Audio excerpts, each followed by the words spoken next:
mars, marquant la célébration de la Journée internationale des droits de la femme, je voudrais me saisir de cette opportunité pour avoir une pensée positive et rendre un hommage à toutes les femmes de la CEDEAO de l'Afrique et du monde.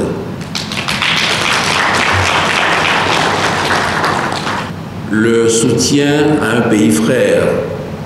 dans un moment aussi délicat que celui d'une transition politique ne doit pas être un vœu pieux. Le Togo, mon pays, souscrit pleinement à cette philosophie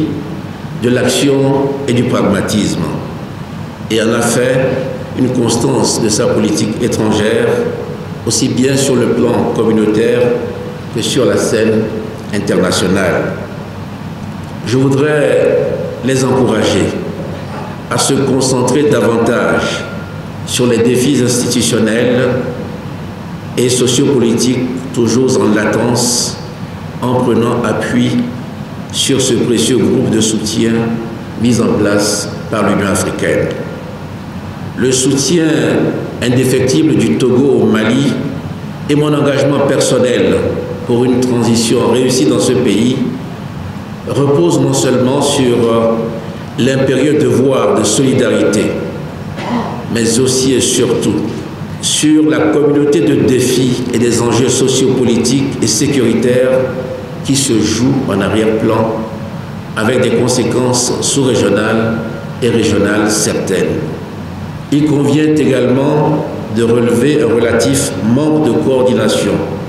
pour une meilleure efficacité de l'action internationale dans ce pays. C'est en cela que le groupe de suivi et de soutien à la transition au Mali représente une opportunité, une chance pour mieux rentabiliser l'action internationale en faveur de ce pays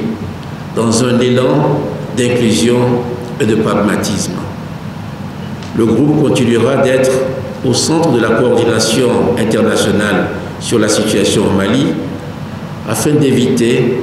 la duplication inutile des efforts et le gaspillage de ressources rares, surtout dans le contexte de la crise sanitaire, en appui aux efforts conduits par les autorités maliennes. Je voudrais, pour ma part, au nom de la République togolaise, vous réaffirmer notre disponibilité et notre engagement sans faille à soutenir la République sœur du Mali et à adhérer aux initiatives innovantes et solidaires à l'image de ce groupe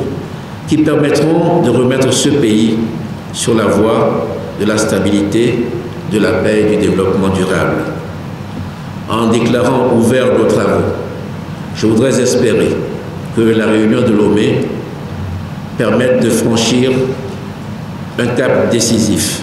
dans le processus de retour à la normalité au Mali. Je souhaite plein succès à nos travaux et vous remercie de votre très aimable attention.